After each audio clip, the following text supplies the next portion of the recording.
Електрична централа за производство на биогаз ќе се гради во кругот на компанијата ВЗ Шари во Требош. Новиот зафат, Електрошари, ќе обезбедува 1 мегават електрична енергија на час. Ова е посебен ден за нас, кога го реализираме нашиот сон за продолжување на инвестицијот ланец на ВЗ Шари. Денеска сме сведоци на поставување на камен темелникот на гасната електроцентрала, именувана како Електрошари. За реализација на овој проект во ВЗ Шари се работеше со години наназад. Покрај домашните експерти, за сите анализи и тестови се консултирани германски инженери и експерти, кои ни ја дадоа најдобрата формула за алтернативната електрична енергија, со што ќе се даде придонес и за зачувување на околината. Со ова инвестиција, вредна околу 5 милиони евра, од кокошниното ѓубриво и другите отпадоци ќе се овозможи производство од 1 мегават електрична енергија на час. За да се дојде до оваа фаза, компанијата помош доби и од својот германски партнер Херман Семилер, Општина Желино и владата на Република Македонија.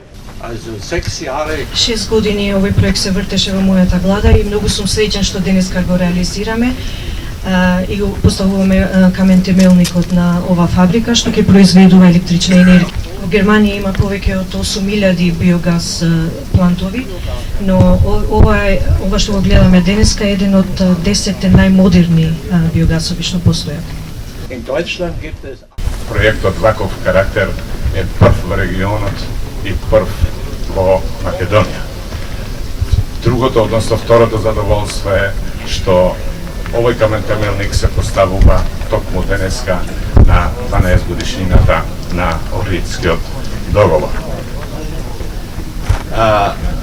Ние сме среќни што еден од партнерите, односно фамилијата Абдураман, припаѓа токму на општина Желино и би сакале да имаме и многу мина такви, одлучни, креативни и секогаш да знаат каде и што сакат да посакуваат. Македонија има енергетска стратегија, во која е зацртано дека околу 23% од производството на електрична енергија во Македонија треба да биде од обновливи извори на енергија.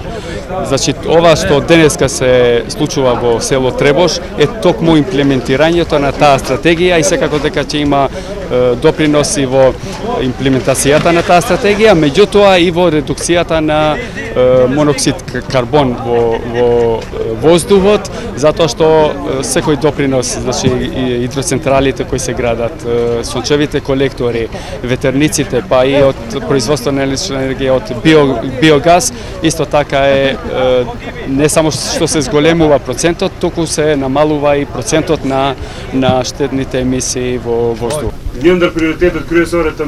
Мислам дека ова е многу важна инвестиција и се важи како прва од овој тип во Македонија. Еден од приоритетите на Министерството за економија е енергетскиот сектор и тоа значи привлекување на инвестиции токму во овој домен. Ова е многу значајна инвестиција и како проект и мислам дека ова ќе го направи Македонија да биде пилот или водеч во регионот во овој домен. Да им честитам на овој подвиг и да им посакам успешно работење и понатамошно зголемување на своите капацитети. Се надевам дека многу набрзо, како што вети собственикот, дури во првата половина од наредната година ќе дојдеме тука повторно сите заедно да го отвориме свечено овој погон. ВЗ Шари започна со работа пред 12 години. Денеска во компанијата се вработени 70 лица.